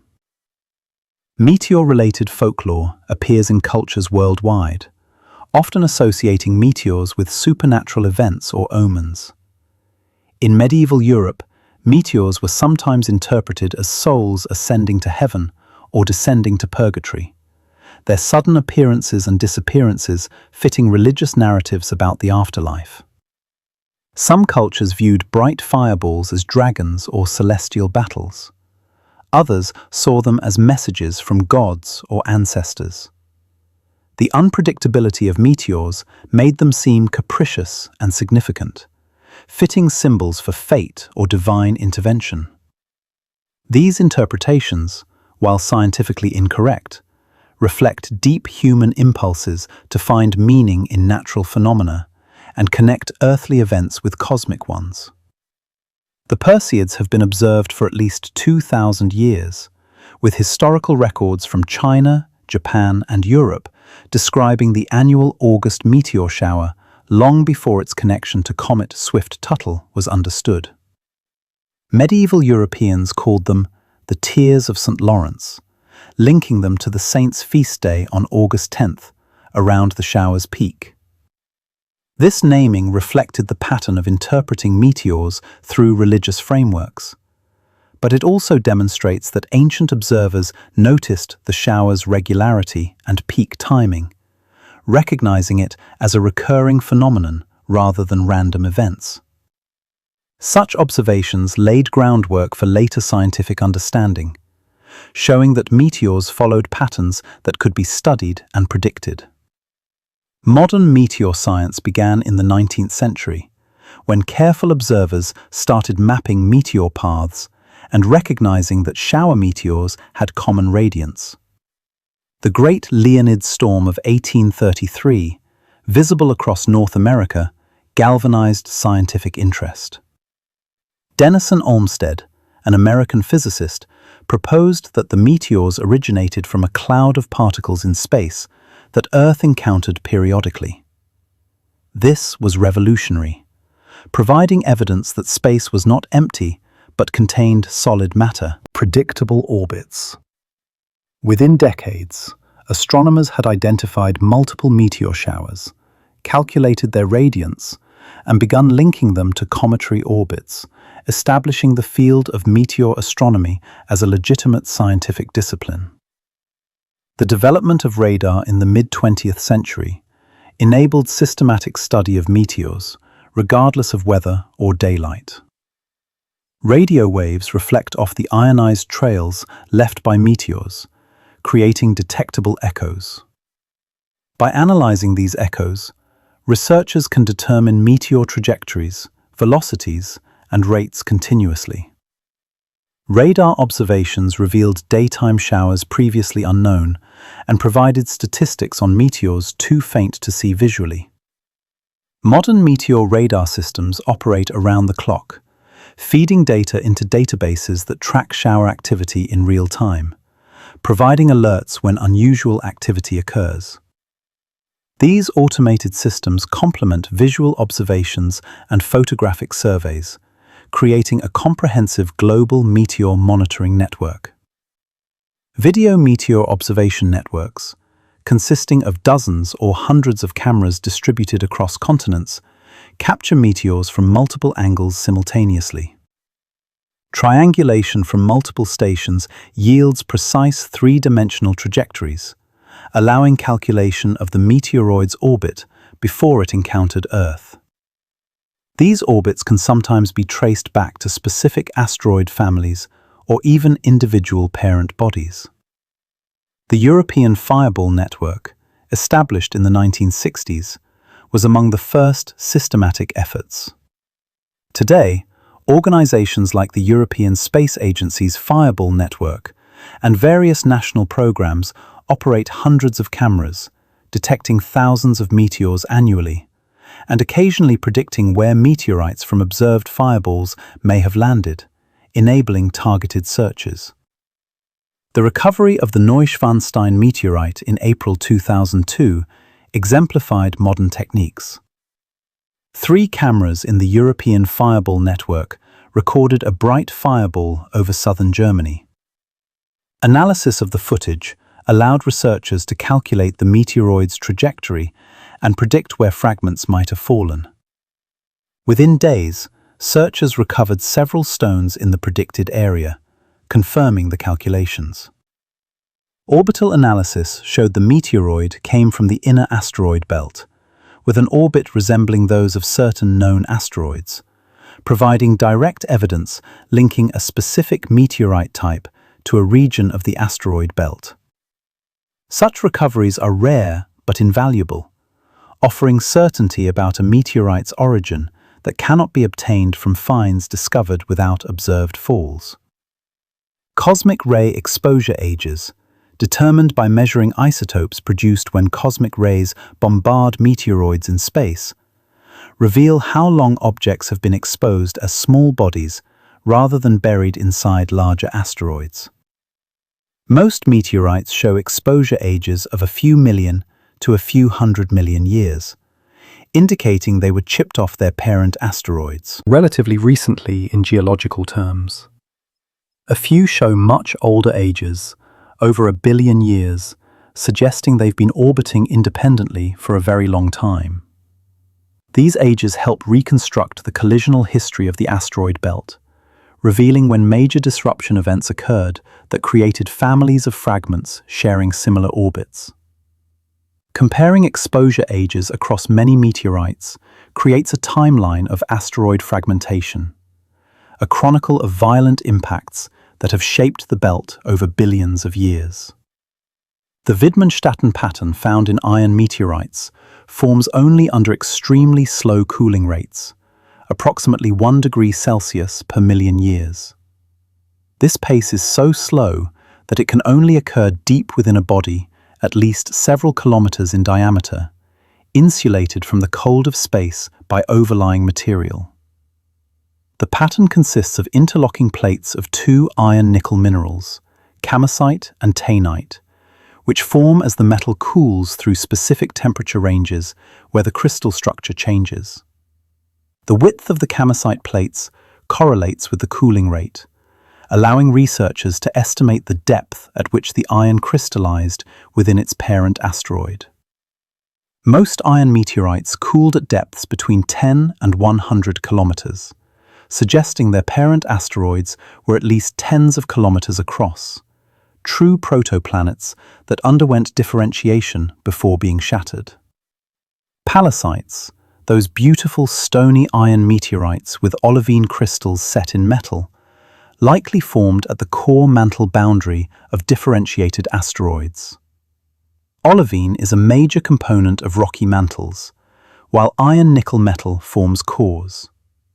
The boundary between these layers would be a region where the two materials could mix, perhaps during impacts that partially disrupted the asteroid, allowing metal and mantle material to intermingle. The olivine crystals are often large and well-formed, suggesting they grew slowly in a hot environment before being incorporated into the metal matrix. Some pallasites show signs of shock, indicating they experienced violent events, perhaps the same impact that eventually destroyed their parent body and sent fragments into space. The cooling rate calculated from Wittmann patterns and olivine crystal sizes in pallasites doesn't always match, suggesting complex thermal histories. Some asteroids may have been partially reheated by later impacts or by proximity to other hot bodies during the solar system's chaotic early period. Others may have experienced multiple layers of insulation, as material was accreted and stripped away during successive collisions. These thermal histories, recorded in mineral structures and isotope ratios, are puzzles that researchers piece together to understand how asteroids evolved.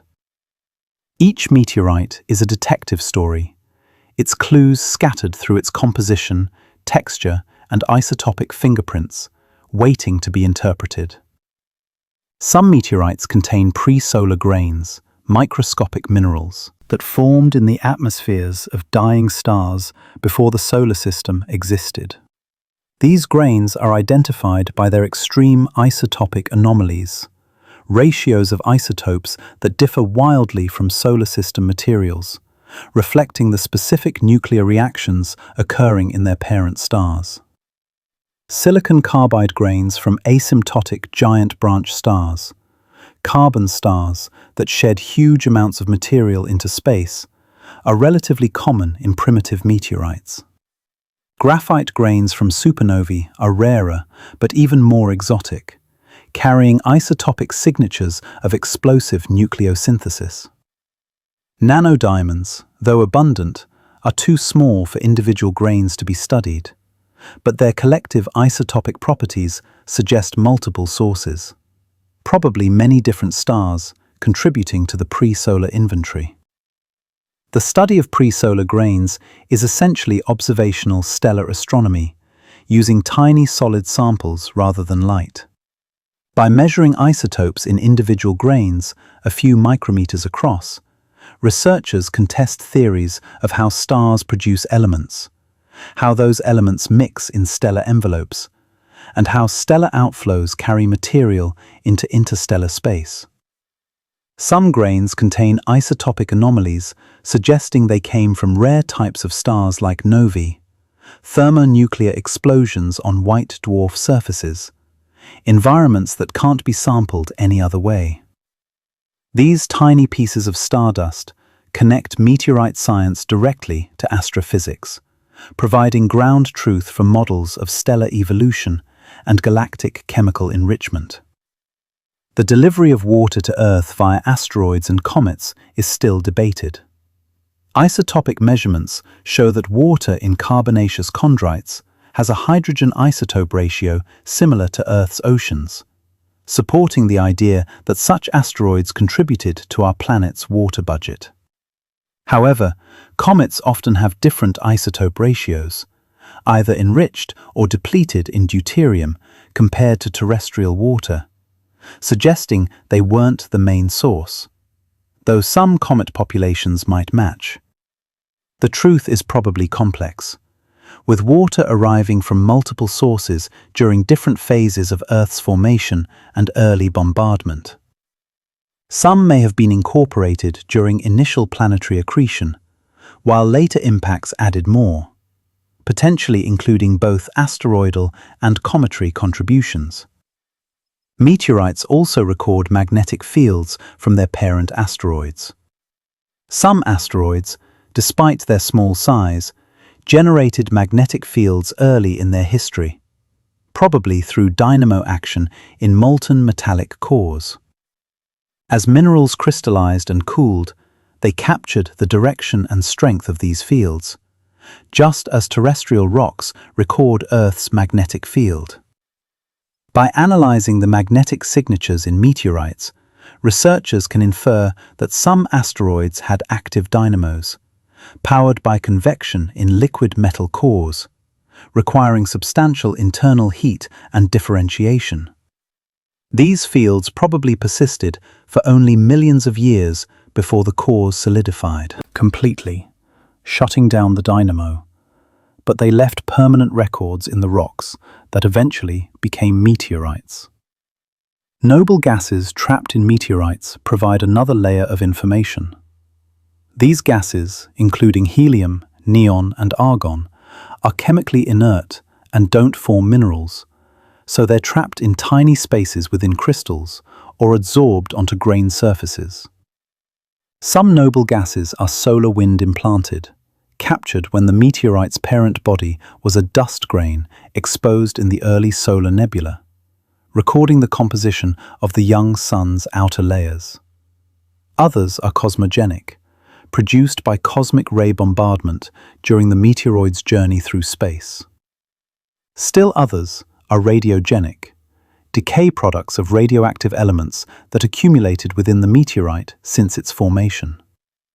Separating these components requires careful analysis, but the effort reveals details about the meteorite's exposure history, the time it spent near the sun's surface as a small grain, and the radioactive elements it contained billions of years ago. Meteorites also contain shock features, textures produced by high-pressure impacts. Planar deformation features in quartz, for example, are microscopic parallel cracks that form only under pressures exceeding several gigapascals, conditions achieved in asteroid collisions. The orientation and density of these features indicate the direction and strength of the shock wave that passed through the rock. Some meteorites show evidence of multiple shock events, suggesting they survived several impacts over their history. Others contain veins of melted material, shock melt, produced when collisional heating briefly melted small pockets of rock that then re-solidified. These features are laboratories for studying impact processes, allowing researchers to calibrate how rocks respond to extreme conditions and to reconstruct the violence that shaped the asteroid belt. Brecciated meteorites are composed of angular fragments of different materials welded together, indicating they formed from the debris of impacts. Some breccias contain fragments from different types of rock, suggesting they sample multiple layers of a differentiated asteroid, jumbled together by a collision. Others contain fragments with different shock levels, indicating multiple impact events, contributed debris that was eventually consolidated. Polymiced breccias, containing clasts from multiple parent bodies, suggest mixing on an even grander scale, perhaps from collisions between asteroids of different compositions, with fragments from both bodies mixed and compacted together. These complex meteorites are jigsaw puzzles, each classed a piece of a larger story about asteroid collisions, fragmentation, and reassembly. Some rare meteorites called euryalites have properties that puzzle researchers. They're carbon-rich achondrites, containing graphite and sometimes nanodiamonds, with olivine and pyroxene showing unusual chemical compositions. Their origin remains debated, with proposals ranging from fragments of a disrupted planet's mantle to materials formed in the outer solar system and later transported inward. The diamonds in euryalites are thought to have formed from graphite during shock events, though some researchers have proposed they formed during the catastrophic disruption of a large parent body, possibly a Mars-sized protoplanet that was shattered early in solar system history. If true, Uralites would be remnants of a lost world, fragments of planetary formation's early stages preserved by chance. Meteorites tell us that the asteroid belt is not a failed planet, but rather material that never accumulated into one. Jupiter's immense gravity stirred the region, preventing the dust and small bodies from coalescing peacefully. Instead, collisions occurred at high velocities, shattering bodies rather than allowing them to merge. The total mass of the asteroid belt today is less than that of Earth's moon, far too little to form a terrestrial planet. Most of the original material was either ejected from the solar system by gravitational interactions, swept into the Sun, or accreted by the growing terrestrial planets during their formation. The asteroids that remain are survivors, a small sample of the materials that once filled the region between Mars and Jupiter. Meteorite collections in museums serve educational and research purposes. The Smithsonian Institution's collection includes tens of thousands of samples, from thumbnail-sized fragments to massive specimens weighing tons. The Natural History Museum in London, the American Museum of Natural History in New York, and institutions worldwide maintain similar collections. These repositories ensure that meteorites are preserved for future study, as analytical techniques improve and new questions arise. Samples distributed to researchers enable comparative studies, where data from multiple specimens illuminate patterns invisible in single samples. The cooperative nature of meteorite science, with collections open to qualified researchers globally, accelerates discovery and ensures that no single institution monopolizes access to these irreplaceable materials. The ethics of meteorite collecting sometimes raises questions, particularly regarding ownership and access. In many countries, meteorites are considered property of the landowner where they fall, while others treat them as national heritage, requiring government approval for export. Significant scientifically valuable specimens occasionally end up in private hands, unavailable for research. Balancing collectors' rights, scientific needs, and cultural heritage concerns remains an ongoing challenge. Some researchers argue for regulations ensuring that at least samples of every meteorite are made available to science, while collectors point to the incentives that private ownership creates for searching and recovering meteorites that might otherwise go unnoticed. The debate reflects broader tensions between private property and public good in the realm of natural specimens. Antarctica's status under the Antarctic Treaty, which reserves the continent for peaceful scientific purposes and prohibits mineral exploitation, provides a legal framework for meteorite collecting there. All meteorites recovered by government-funded expeditions are treated as scientific samples, curated by national programs, and made available to researchers worldwide. Private meteorite hunting is not allowed, ensuring that the pristine collection areas remain accessible to systematic scientific efforts. This arrangement has been successful, with the Antarctic Meteorite Program recovering thousands of specimens that have enormously enriched our understanding of the solar system, while preserving the continent's unique scientific value. The concept of a meteorite's fall versus find status affects its scientific value and commercial value. Falls, observed to fall and recovered quickly, are pristine, unweathered, and their recovery location is known precisely.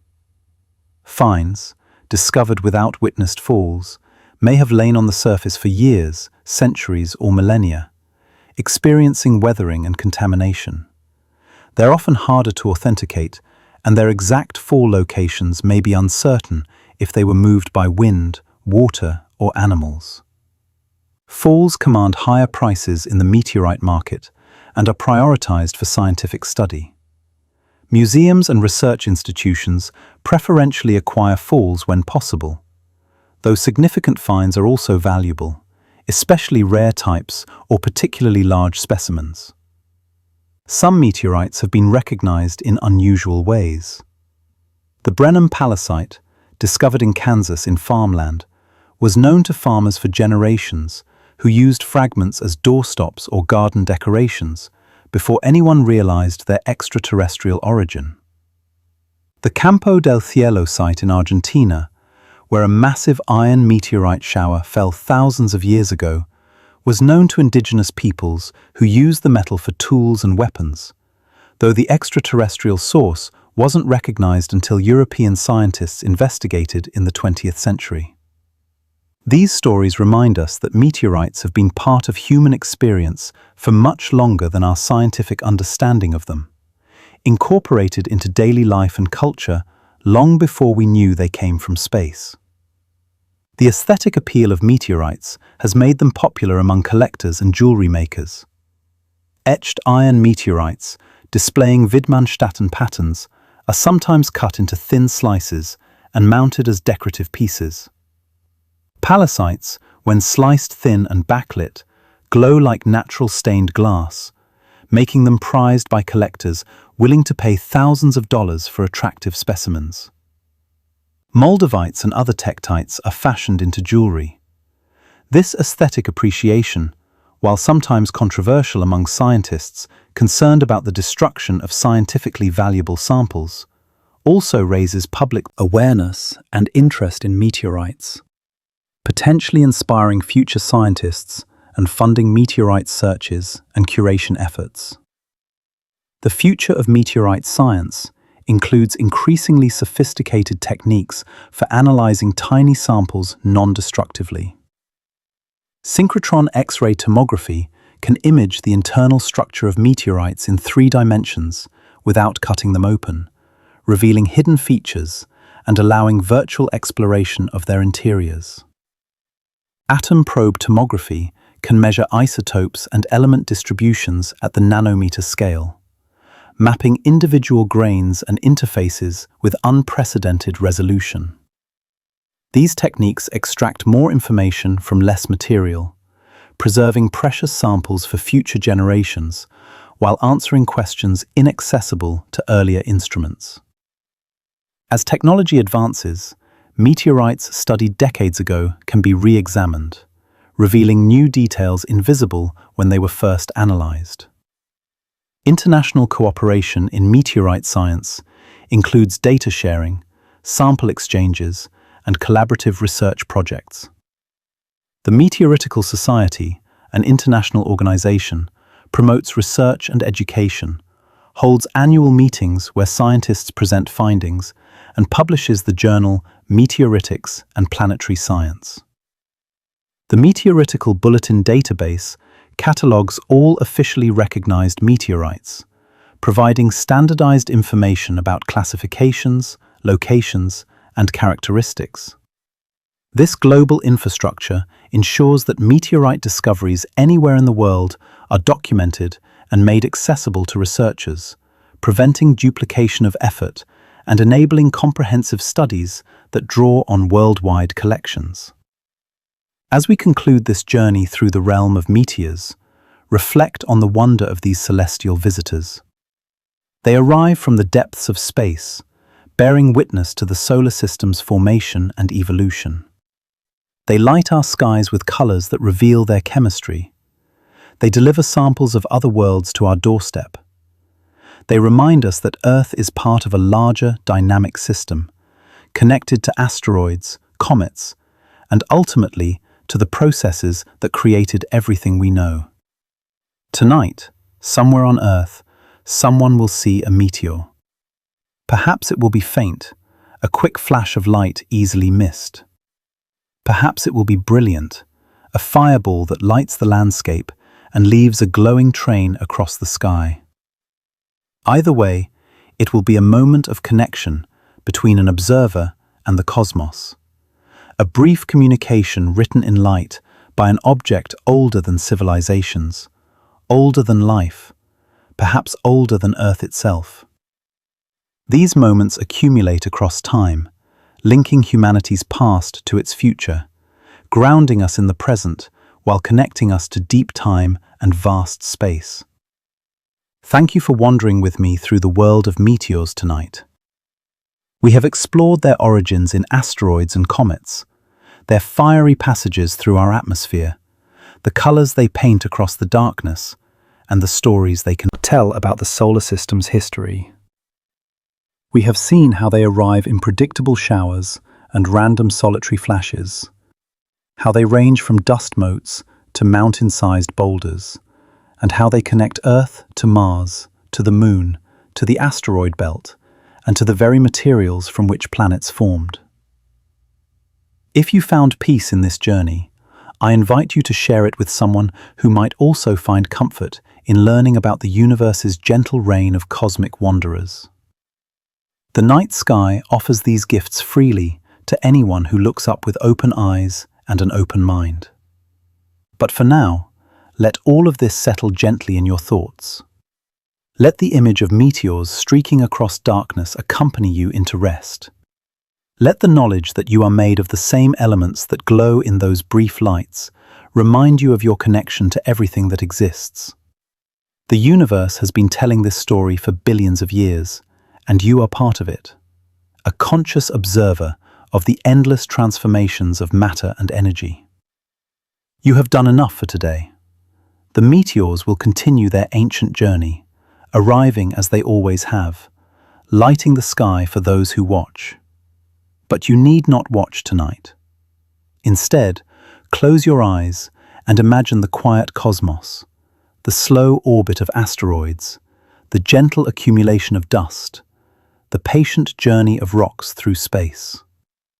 Imagine the moment when a small wanderer meets Earth, transformed in an instant from silent darkness to brilliant light, completing a story that began eons ago. Rest now, knowing that tomorrow night the stars will still shine, meteors will still fall, and the universe will still turn in its vast and ancient dance. Let your breathing slow, let your muscles relax, let your mind release its hold on the day.